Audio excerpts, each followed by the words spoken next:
নমস্কাৰ ষ্টুডিঅ'ত মই জিতেনে লৈ আহিছোঁ আন এক বিগ ব্ৰেকিং নিউজ। ৰাজ্যত পুনৰ সংঘটিত হৈছে শিক্ষক সমাজত লজ্জাজনক কৰা এক শিহৰণকাৰী জঘন্য ঘটনা। শিক্ষক বিক্ৰম ৰায়ৰ জঘন্য ঘটনা আমাৰ হাতত আহি পৰিছে। বিক্ৰম নামৰ এইগৰাকী শিক্ষকে লজ্জানত কৰিলে শিক্ষক সমাজক। চাহক আগমনিৰ পৰা বিজু ৰয়ৰ ৰিপৰ্ট, অৰুণোদয় অসম। শিক্ষক বিক্ৰম ৰায়ৰ জঘন্য ঘটনা আমাৰ হাতত আহি পৰিছে। বিক্ৰম নামৰ এগৰাকী শিক্ষকে লজ্জানত কৰিলে শিক্ষক সমাজক। এইবাৰ ধুবুৰী জিলাৰ জলডুবা এম ই স্কুলৰ এইগৰাকী শিক্ষকে সংঘটিত কৰিছে জঘন্য ঘটনা। বিয়াৰ পূৰ্বে এইগৰাকী যুৱতীৰ সৈতে অপকৰ্ম কৰি পলায়ন শিক্ষকগৰাকীৰ।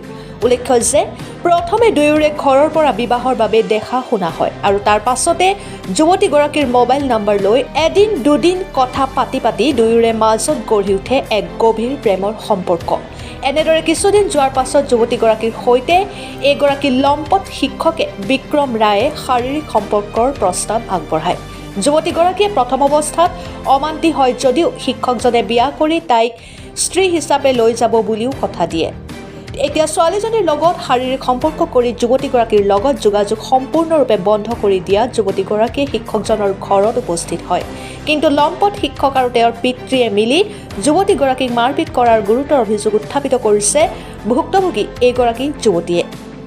সেয়েহে এতিয়া উপায়ন্তৰ হৈ ভুক্তভোগী যুৱতীগৰাকীৰ পৰিয়ালে এজাহাৰ দাখিল কৰিছে। আৰক্ষীয়ে এতিয়া কি ব্যৱস্থা গ্ৰহণ কৰে সেয়া হ'ব পৰৱৰ্তী সময়ত লক্ষণীয়। ব্যুরো রিপোর্ট, অরুণোদয় আসাম। ঘটনাটো কি হয়েছে, ঘটকের সাথে গেছে আমার ঘরত যাওয়ার পরে তার বিক্রম রায় জলডোবা, তারপরে ঘটক পুষ করা হয়েছে কি হল, পছন্দ হয়েছে না হয়েছে। ঘটক কইছে বলে হয়েছে, তোর ব্যবহার ভাল দেখাচ্ছে, ভাল কথাই কইছে। তারপরে মুই পরে মোটে মোবাইল নিছে, মোবাইল নিছে মানে কি মোবাইল নাম্বার নিছে। 6 দিন আমার বাড়ি গেছে ঘটকের সাথে মোবাইল নিয়ে। তারপরে নাম্বার নেওয়া নই হওয়ার পরে কয়ে দে নাম্বারটা, কোনো পার্সোনাল আলোচনা করবো বলে কইছে। দে মুই দিছ মোর নাম্বারটা দেওয়ার পরে ফোনত কথা হয়েছে আমার, মুইও পুষ করছং। তারপরে বলে কি পছন্দ হয়েছে না হয়েছে, তো কইছে বলে ভালে কইছং তোর কথা অঙ্করি কইছে। তারপরে ভাল বলে কইছে দেখিয়ে ওই জন্য মুই পরে আরও ফোন করছং, উইও ফোন করছে। ফোনত আলোচনা হয়েছে, আলোচনা হওয়ার পরে তারপরে আমার বাড়ি আরও গেছে একদিন ঘটক ছাড়াই যেয়ে মোর সাথে বেয়া কাম করছে। তারপরে মুই আরও ফোন করছং, তারপরে ফোন না তোলার পরে মুই তারপরে এমে বাড়ি যাচ্ছং। করে আছে না জানো? হ্যাঁ মাস্টার, হ্যাঁ করছে। কি করছে? ডাঙাইছে।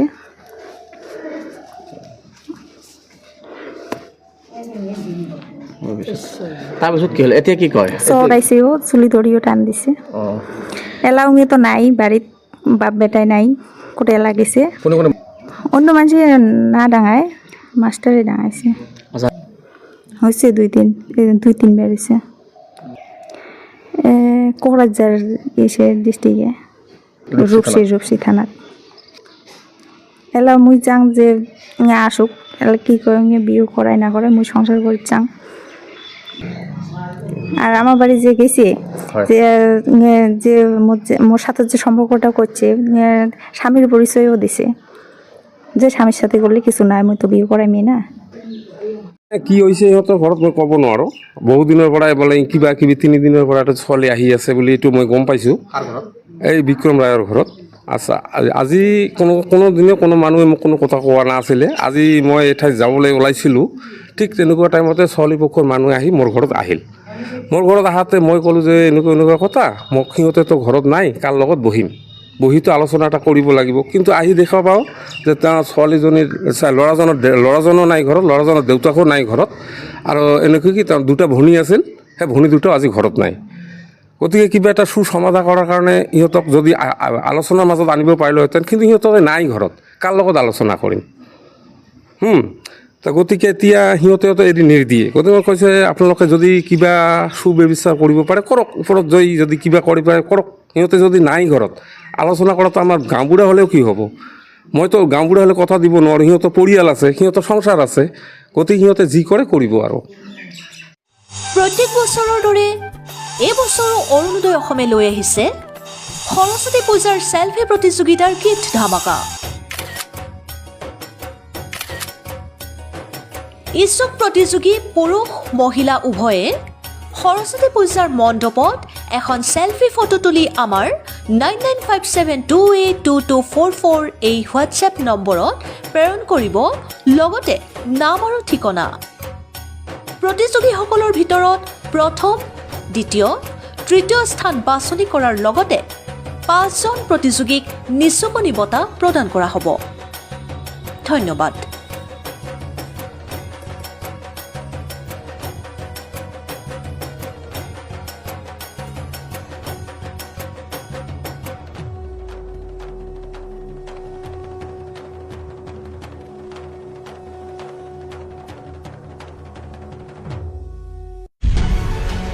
কোট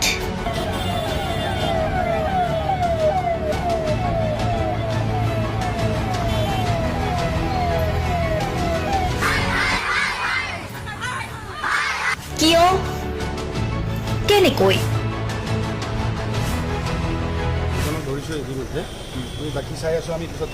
দুৰ্নীতি ৱাইফজনীয়ে কৈছে বোলে এওঁ মোৰ হাজবেণ্ড, আপুনি কোন হে ক'বলৈ এওঁ অবৈধ বুলি? অনিয়ম ভ্ৰষ্টাচাৰ একো নায়কতাবাদ এতিয়াৰ পৰা আৰু নহ'ব।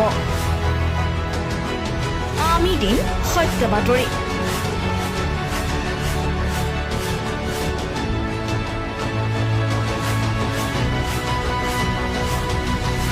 নিজকে সংস্থাপিত কৰাৰ বাবে শুদ্ধ ৰূপত নিৰ্ভীক নিৰপেক্ষতাৰে আমি সাজু। অসমৰ উন্নয়নমূলক যাত্ৰাই আজি এক নতুন দিগন্ত ভৰি দিছে। অসমৰ ৰাইজৰ পৰা আমি সদায় আশীৰ্বাদ বিচাৰোঁ। আমি এনেকৈ যাতে আমাৰ জননী জন্মভূমিক সেৱা কৰি যাব বিচাৰোঁ। অৰুণোদয় অসম নিৰ্ভীক নিৰপেক্ষ।